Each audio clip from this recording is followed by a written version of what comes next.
Tara, mag-ride tayo ulit. Kwento ko sa inyo yung mga update dun sa PCX ko.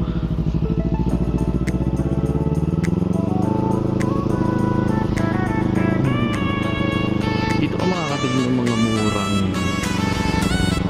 90 sa Thailand. Punta kami dyan pero ayoko munang bumili.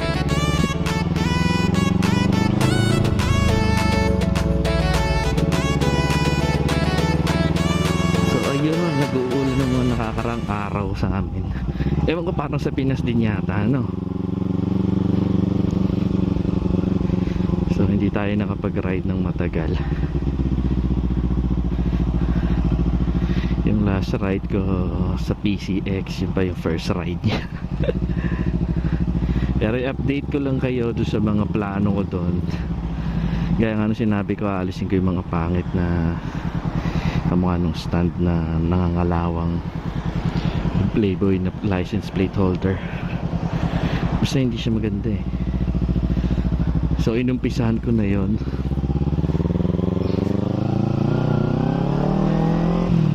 Kulay black na, black red na lang siya.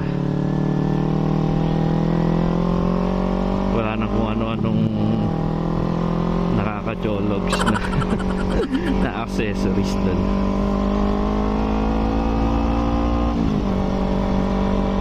Pero hindi pa ako nakapagpalit ng gulong kasi maulan eh, hindi ko mailabas yung bike.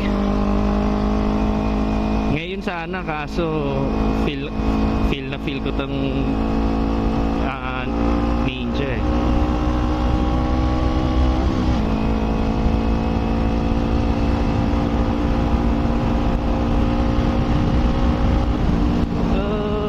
Sarap. Tapos inalis ko na yung JB box na malaki doon. Pero ibabalik ko din pagka kailangan. Sa ngayon kasi hindi ko pa kailangan. Nakakalaki lang siya sa bike. Walang extra space lang sa parking namin.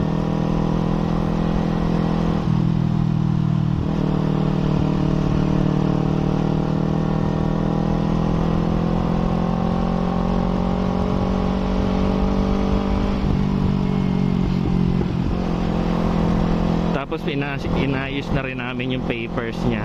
So nailipat na sa pangalan ko.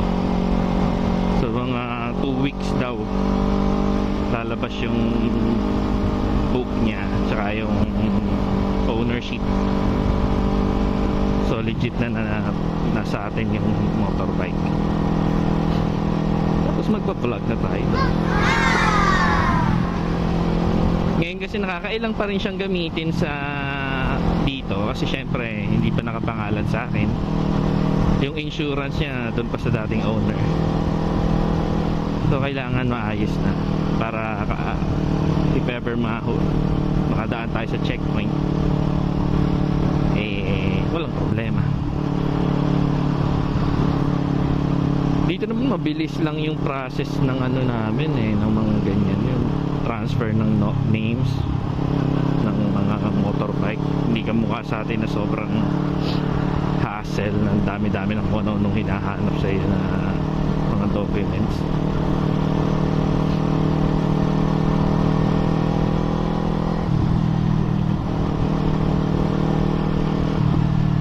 Tapos hindi mo na kailangang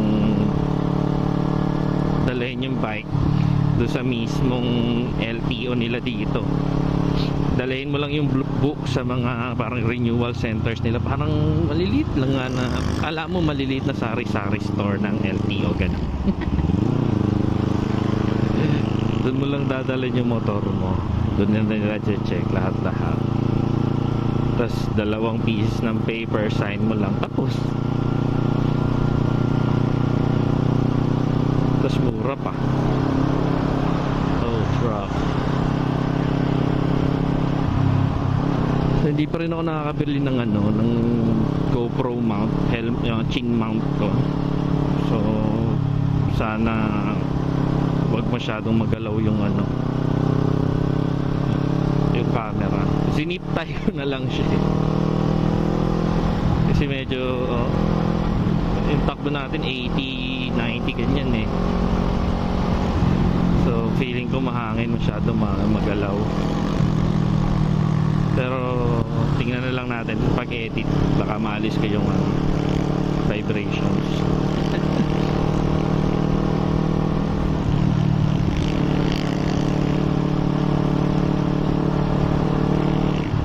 Tapos yung PCX pala, napansin ko merong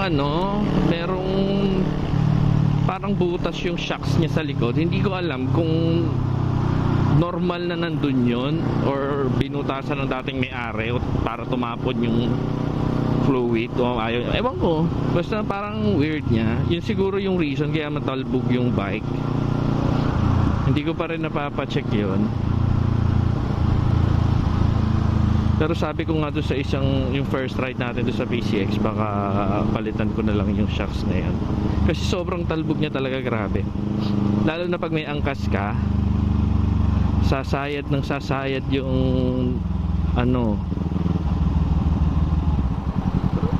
sayad yung stand mo sa humps. Pagdadaan ka sa humps, lalong lalo na. So nakakairita siya. Tsaka yung pag-absorb ng shocks hindi mo na ma-feel. Para ka lang bumabagsak, spring ganun. Let's go. Sobrang favorite ko tong daan na to talaga, yung highway na to. Kasi dito ka lang makakahataw dito sa Thailand unless lumabas ka dun sa sa mismong Thailand ay sa Phuket pala. Phuket may mahahabang highway dun. Tapos ng isang araw sinamahan ko yung friend ko, gusto din niyang bumili ng motorbike. Tapos may naispatan ako dun yung dati kong gusto ko talaga na sinasakyan ko talaga dati na Z1. Yun nga yung logo ko kasi dating bike. Tapos syempre tinesting namin so ayun, parang sobrang nostalgic ng engine sound, yung vibrations niya, lahat sobrang ganda.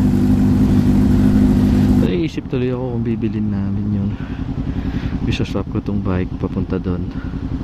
Pero anyway, baka matagal pa, pero gusto ko mag 1000cc ulit.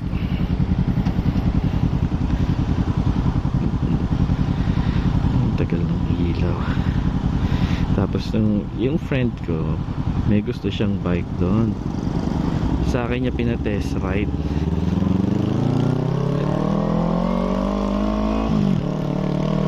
Parang cafe racer siya na siguro sa atin Rusi daw yun, sabi ng kapatid ko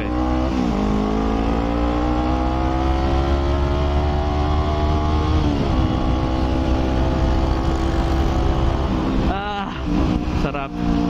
So yun nga, Rusi daw yun, sabi ng kapatid ko, yung Gentleman's GTX, parang ganun. 200cc lang siya, pero maganda siya ha. Tapos sobrang na niya, sobrang sulit na yun sa presyo na yun.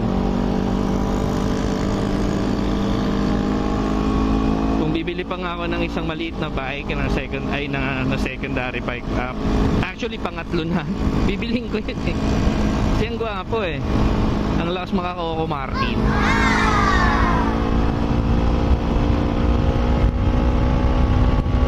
Oh, kala ko makaka-daily 100. Visit, parang may nakita akong tumawid. Ano ba yun? Ewan ko, imahinasyon.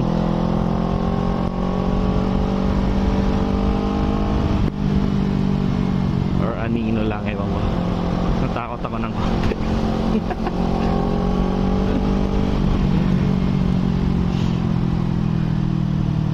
So yun. So pag nabili ng friend ko yung bike niya na yun, o nakabili na siya ng gusto niyang bike, isasama ko siya sa ride.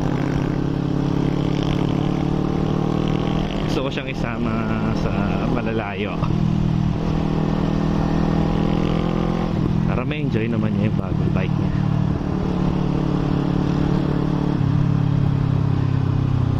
Tsaka yung palagi ko minimension si Kuya Ivan, isasama natin yan.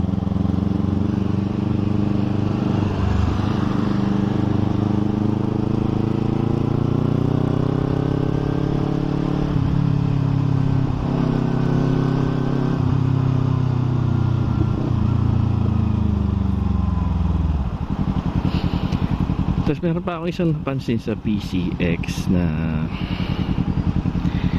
hindi naman siya parang problema o ano.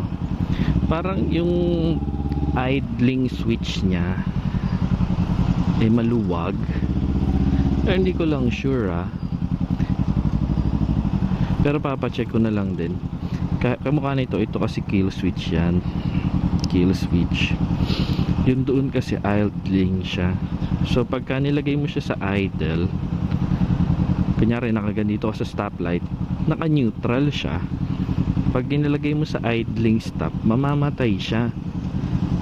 Pagka hindi ka nagre-revolution o nagbibigay ng gas dun sa engine, mamamatay yung bike. So yun siguro yun. Parang safety feature siya. Pero minsan kahit naka-idling ako, namamatay. Minsan nga may isang instance pa na nira-ride ko siya, pauwi na ako sa bahay, tapos biglang namatay. So hindi ko alam bakit nangyari yon. So baka ipa-check ko din yan. Sabi siguro baka loose lang yung switch nun, yung switch mismo na ganito. So tingnan na lang natin, mura lang naman yun. Or baka masyadong mababa yung minor niya, hindi din natin alam. So maganda ipa-check na lang. So sa next siguro mga next week kasi kasuhin ko yun, dadalhin ko dyan. Ay hindi pala, pang malalaki pala. Dyan ko dinadala yung bike ko. Yan.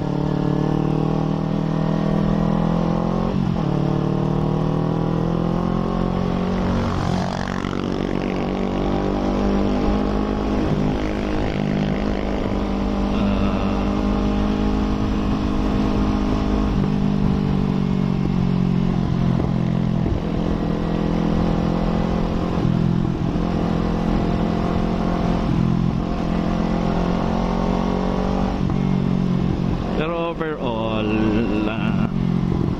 maganda yung bike, yung PCX natin. Oops, stunning car. Stunning car. Parang sobrang baba naman. Pero yun nga, maganda yung bike, sobrang ganda. Sobrang komportable. Ibang iba dito dito sakit na nung kamay. Yung doon parang nakaupo sa study table, sobrang comfy.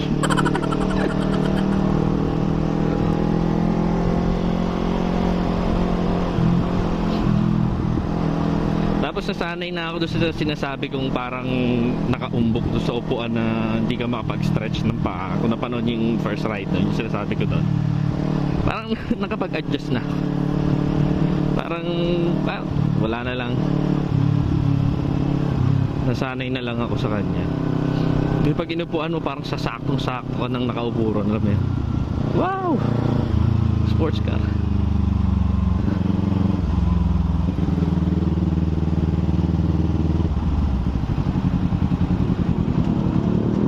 Tapos pinagtatanggal ko na yung mga ano-anong kalawang-kalawang doon. Nagpintura ako ng isang araw.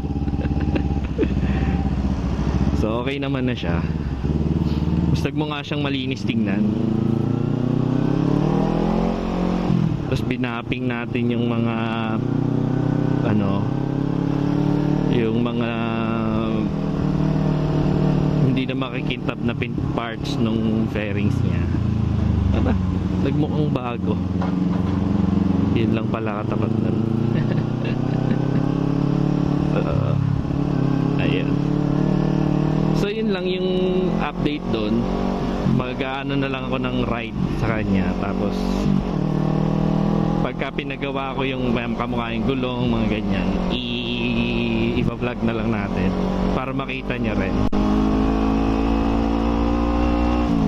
So dito kasi papunta na ako sa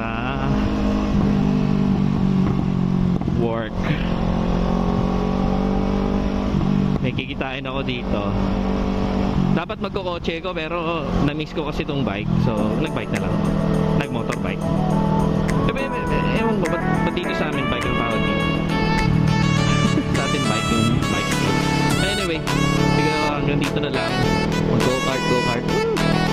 Hanggang dito na lang itong update na to. Tapos gawa na lang ako ng isang video para sa